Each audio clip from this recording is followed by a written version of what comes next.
ఈ యొక్క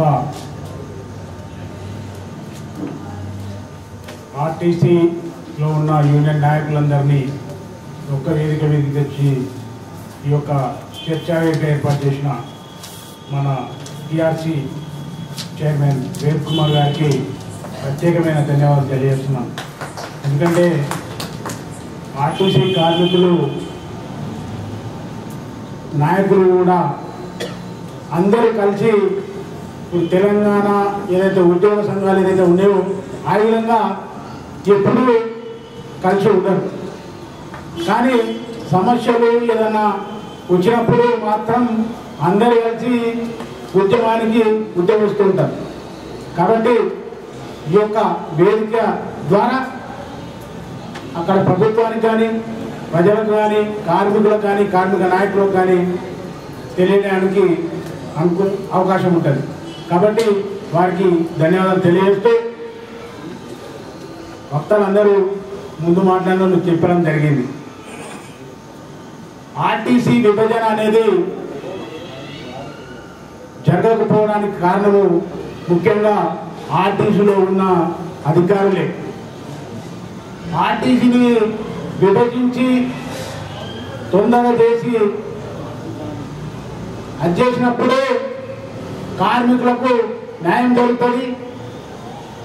తర్వాత ఈ అధికారుల ఇక్కడ నుంచి వెళ్ళడం జరుగుతుంది.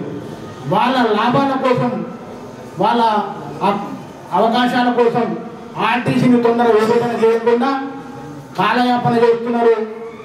కానీ రాష్ట్ర ప్రభుత్వం కూడా దీన్ని చొరవ తీసుకొని వెంటనే ఆర్టీసీలు కూడా తొందరగా విభజించి తెలంగాణలో ఉన్న ఆర్టీసీ కార్మికులకు రావాల్సిన వసతులు ఏవైనాయో వాటిని అన్ని కల్పించడానికి రాష్ట్ర ప్రభుత్వము చొరవ తీసుకోవాలని నేను బిఎంఎస్ ద్వారా డిమాండ్ చేస్తున్నాను. అదేవిధంగా రాష్ట్ర ప్రభుత్వంలో ఏదైతే ఆస్తులు కానీ ఏదైతే ఉన్నాయో సెక్రటరియట్లో కానీ మిగతా విషయాల్లో మిగతా రాష్ట్ర ప్రభుత్వంలో ఆధీనంలో ఉన్న వాటి అన్నింటిలో కూడా ఎలక్ట్రిసిటీ కానీ మిగతా దాంట్లో కూడా విభజన జరిగింది. కానీ ఆర్టీసీ ఏదైతే తెలంగాణ రాష్ట్రం ఏర్పడక ముందు చాలా పెద్ద ఎత్తున ఆర్టీసీని విభజిస్తున్నాము. అధికారులు దాని పెద్ద ఎత్తున నిలబడి తర్వాత దాన్ని ఏదో విధంగా ఆర్టీసీలో బస్సులో 2 రకాలు అక్కడ ఇక్కడ చేసి ఏదో చేస్తాం అనేది ఆర్టీసీలో తెలంగాణ విభజన ఏదైతే ఉందో తొందరగా జరుగుతుంది అనేది మేము ఏదైతే ఉద్యోగ సంఘాల ద్వారా మేము అనుకున్నాం, కార్మిక న్యాయం కూడా మేము అనుకున్నాం. కానీ అది జరగలేదు. ఎంత తొందరగా జరుగుతుంది అనుకుంటే అంత లేట్ అవుతుంది. దీనికి ఈ యొక్క కేంద్ర ప్రభుత్వం కూడా చొరవ తీసుకోవాల్సిన అవసరం ఉన్నది.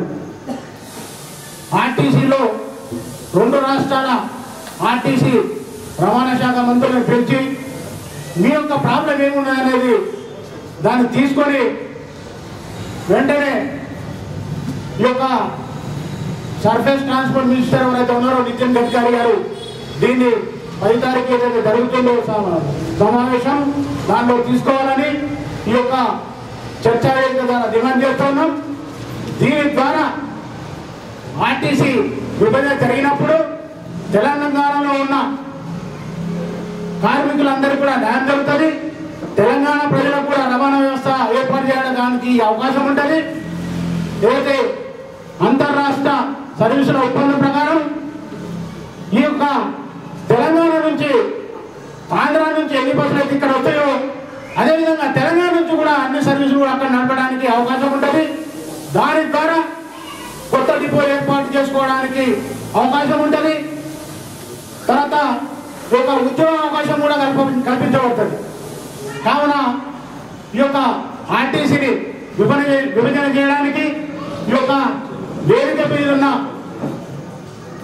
ఏదైతే ట్రేడ్ యూనియన్ నాయకులు అందరూ కలిసి కూడా మన ఉద్యోగ సంఘాలు ఏదైతే తెలంగాణకు సంబంధించిన ట్రేడ్ యూనియన్లు ఏదైతే ఉన్నాయో వాళ్ళందరూ కూడా సమస్య గురించి అందరం కలిసి గవర్నమెంట్ పై మనం ఒత్తిడి తీసుకొచ్చి రానున్న రోజుల్లో ఉద్యమ రూపంలో మనం ముందుకు వెళ్ళాలని దీనికి మన ట్రేడ్ యూనియన్ నాయకుడు పెద్ద నాయకులు ఎవరైతే ఉన్నారో వాళ్ళు చొరవ తీసుకొని అందరినీ కలిపి ముందుకు తీసుకుపోవాలని ఆర్టీసీలో ఉన్న ఆర్టీసీ కార్మికులందరూ కూడా న్యాయం జరపడానికి అవకాశం ఉంటుంది కాబట్టి మనం అందరం కలిసి కూడా ఈ యొక్క తెలంగాణ ఆర్టీసీ బైఫర్కేషన్ చేయడానికి అందరం ముందుకు పనిచేయాలని కోరుతూ జై తెలంగాణ. థ్యాంక్ యూ రమేష్ కుమార్ గారు. ఇప్పుడు